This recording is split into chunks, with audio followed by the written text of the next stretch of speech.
Charlie Beck was confirmed as police chief today, and we know that crime is down in Los Angeles. But do you know, by just walking along the street, you take your life into your hands? A report by the Transportation for America says that Long Beach, Los Angeles, and Santa Ana, the area in total, ranks third in the percentage of crashes involving pedestrians. The group, Los Angeles Walks, believes the city is not investing to protect our citizens from speeding traffic, as well as designing and building livable streets in our neighborhoods. Joining us now, Director and Doctor of Social Ethics, Charlotte Laws. Charlotte, thanks for being here. Let's get to it. You're on the clock. There is federal money that can be used to address this, but it's going elsewhere. Should that change? Well, you know, I actually feel this whole issue is a little bit overblown because I looked at the full study, and they have lots of different sections, and we actually don't fare as poorly as many cities, especially some cities in Florida that fare very poorly. Yeah, but that's because, Charlotte, there are old people driving there. But I'm being dead serious, right? Because there are older people driving, and they could pick somebody off in a heartbeat. They also say that if you're over 65 and you're a pedestrian, you have a 2/3 higher chance of being killed crossing the street. But there are only 5,000 people per year in the country who are killed as pedestrians. And I think the solution, I think there are a couple things. One is signage, which I think that people in LA are just not that aware of pedestrians because it's a car city. And I don't think the taxpayer should be burdened with this, having to pay for this. I think it should be individuals and businesses who sponsor these signs saying, watch out for pedestrians. And secondly, I think future roads, you know, when we're building roads in the future, we should make them more pedestrian friendly and bike friendly. And I think that would be a good avenue for solution. But I don't think we should pour local money or federal money into making severe changes. We have financial problems. Into caring for people's lives, by the way. I'm agreeing with you here. I don't think we can take a lot of money right now to improve signage. But also, doesn't some of the responsibility here lie on the pedestrian themselves? Because how many times do you see people just dart right across the street? That's Boom, true. Middle of the street. That's true. And I think it's hard in Los Angeles because we don't have a lot of places to cross. You know, we have long roads, and it's not like New York City where you just go, you know, a short block, and you cross the street. So I think it's difficult here, and people jaywalk all the time because they don't have another option unless they want to walk a mile down the street to try to cross the street. Yeah, but in doing that, you in essence can be saving your own life. Don't you think? If you just walk down the street, you can be saving your life if you walk down the street to the crosswalk instead of darting in the middle of traffic. And I think there's an attitude that pedestrians have that they aren't going to get hit too. They have this idea of, oh, I'm a pedestrian, but you know, honestly, the attitude should be, the car's bigger than me, I should be careful. All right, let's move on. Do you feel lucky to live in California? It's a good point. Is California the land of opportunity? Is it the greatest state in the country? According to a new poll today, the answer is no. 80% of the people in a Times USC poll say California is on the wrong track. They believe the state's best days are behind it, and California is in the midst of a long-term decline. There's problems with the borders. There's problems with the budget. There's problems with the problems.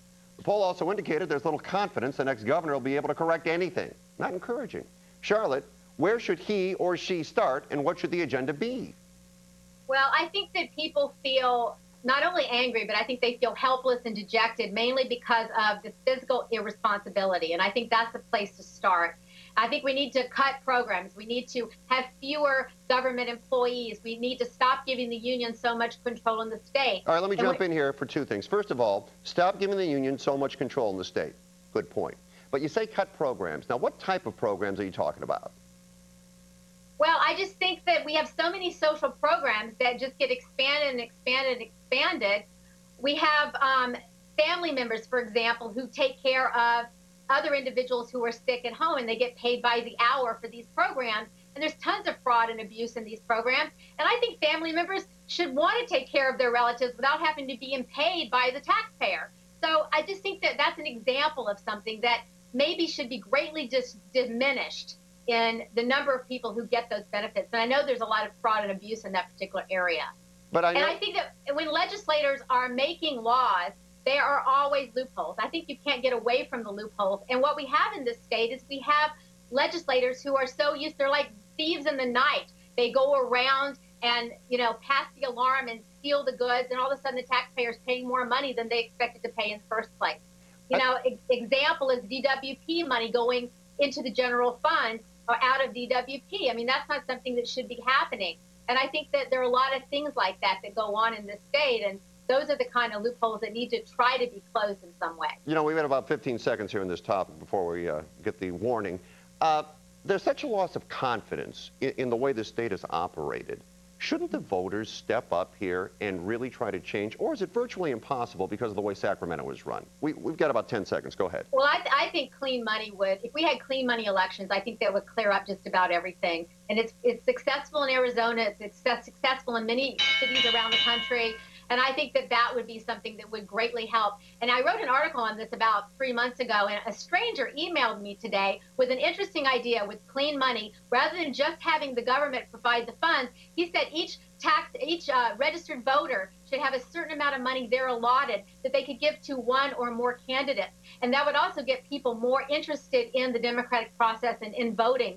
So I think that's a very interesting idea that I'd never heard before. All right, let's move on to our next topic now. Who will the next governor be? Could be the known commodity, Jerry Brown. Could be big spending Meg Whitman. Could be any number of people. I know who it won't be. I'm not going to run for governor. I'll tell you why. I love being mayor. It may be strange to some people, but as mayor of Los Angeles, there are a lot of things to do. Antonio Villaraigosa told Fox News he's not a candidate. Given the job he has done, Charlotte, in Los Angeles, should he be one? No, I don't think he should. I think he made the right decision.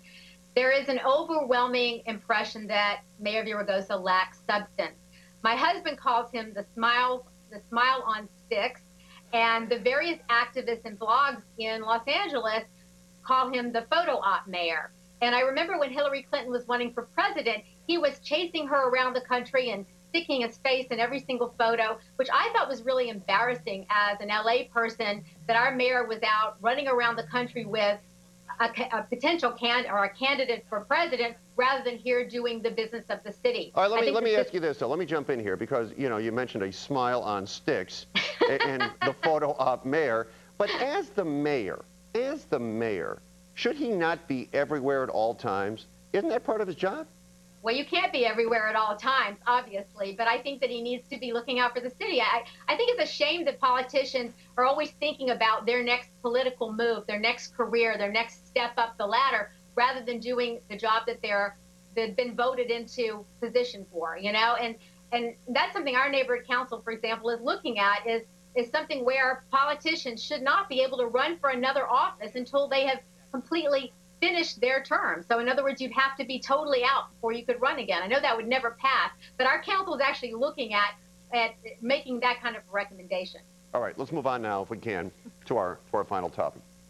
In 1998, the stage show Corpus Christi sparked protests and bomb threats at the Manhattan Theater Club. Terrence McNally wrote it, and the play portrays Jesus as a gay man living in the 50s. The producer, James Brandon, says it's a story about love.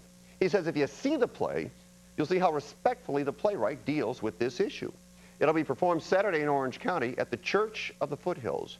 How do you think it'll play in a conservative county that voted against same-sex marriage, Charlotte? Well, I mean, it wouldn't play well, but the truth is this church is actually an activist church, and they have done other controversial things in the past. They've had gay marriage rallies and ceremonies, and this play is artistic expression. It is supposed to be a combination of politics, civil rights, and religion.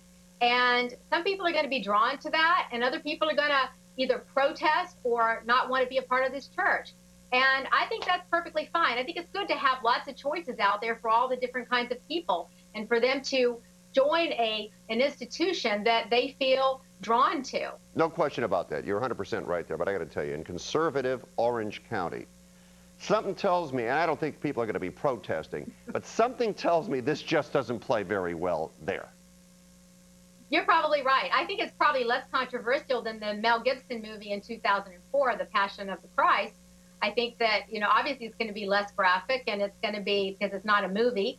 So, you know, probably all this PR, they're probably going to get a lot of people showing up to see what this is all about. So, if that's the case, mission accomplished. Mission accomplished. All right, Charlotte, nice job tonight. Always good talking to you. We'll talk to you next week. If you're so smart, prove it. Contact NBC Filter on Twitter or Facebook.